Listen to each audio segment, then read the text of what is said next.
Et je passe tout de suite la parole à Monsieur Diogène Ndasseni, qui est président de la Ligue panafricaine UMOJA. La parole est à vous.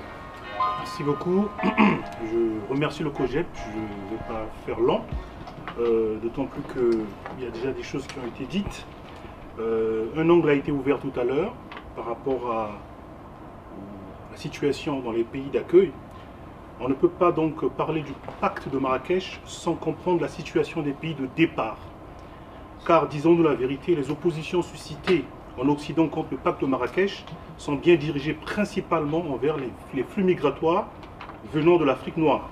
De plus en plus décomplexés, intellectuels, politiques, militants politiques, jusque dans les rangs des Gilets jaunes en France, cette classe censée représenter les laissés pour compte de la mondialisation, toute une série de contre-vérités ont été effectivement déversées sur le pacte de Marrakech. Organisation massive du remplacement des travailleurs en Europe, bradage de la souveraineté des États européens à l'ONU, censure des médias anti-immigration, etc. La question ici est de savoir comment et pourquoi vient-on à s'opposer à un texte non obligatoire aux États signataires, sachant par ailleurs que les plus grands flux migratoires sont intra-africains, et qu'au final, plus d'un tiers des États rejettent le texte.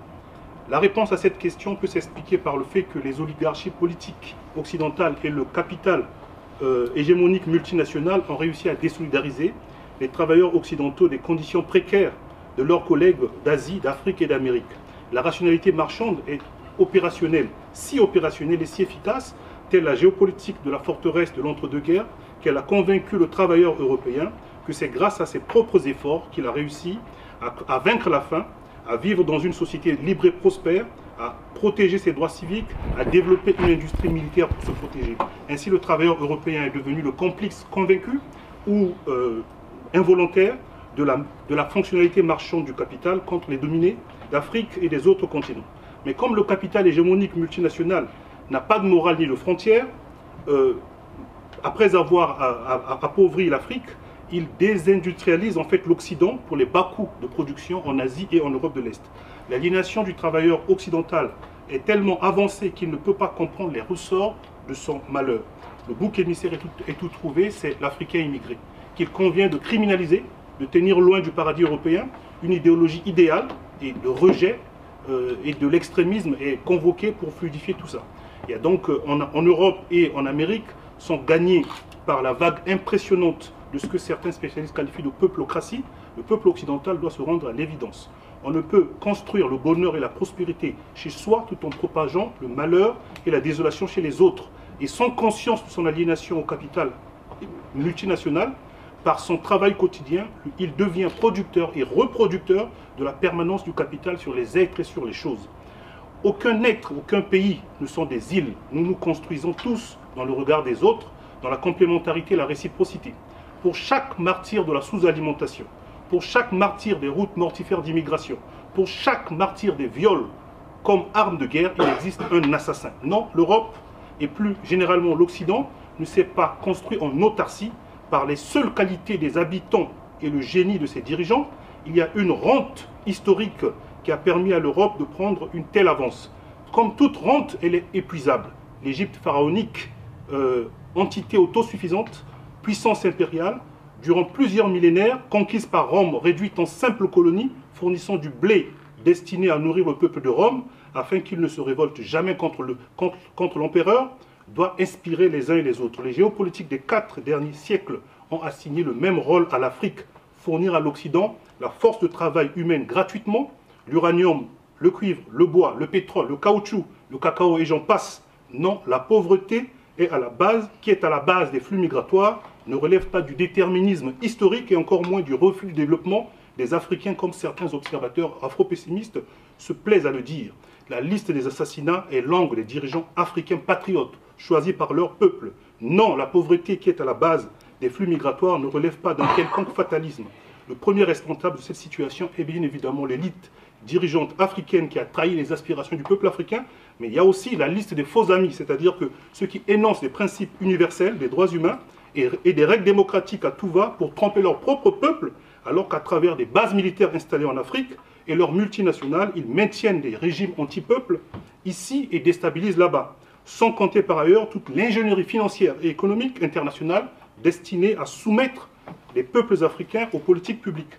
Par conséquent, les États dans lesquels il y a des départs, ce sont ce qu'on appelle des États faillis.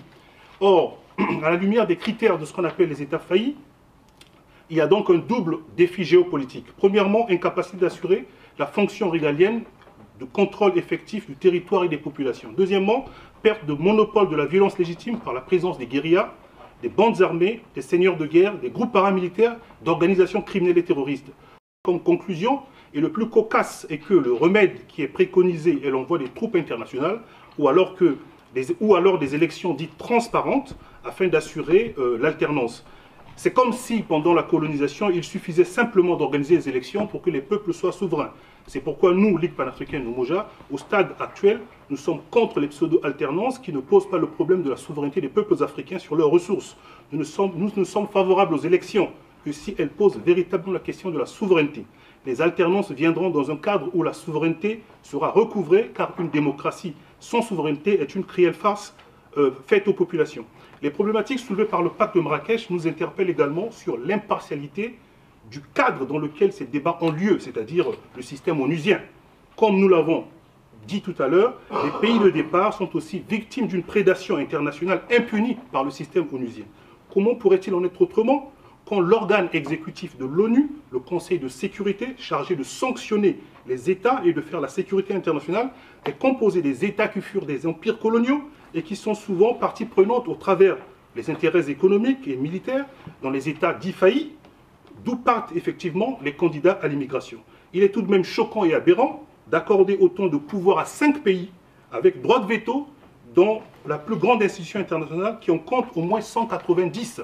Par conséquent, nous sommes pour une réforme en profondeur du système onusien en partant du principe que c'est l'Assemblée générale qui doit avoir les pleins pouvoirs en la matière.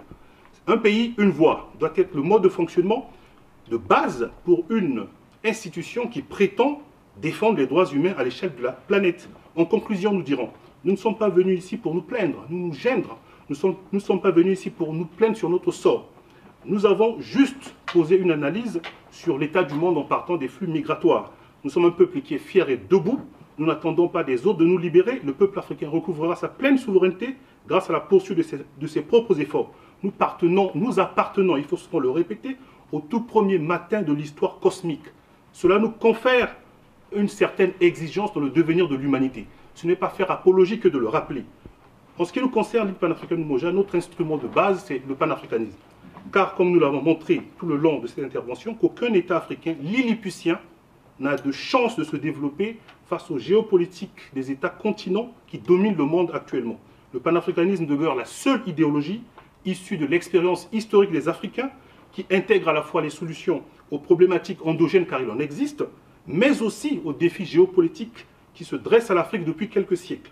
Aux géopolitiques de prédation, de domination, qui divisent et opposent les peuples, le panafricanisme est une géopolitique de la justice et de l'équité entre les peuples. Merci beaucoup. Nous remercions M.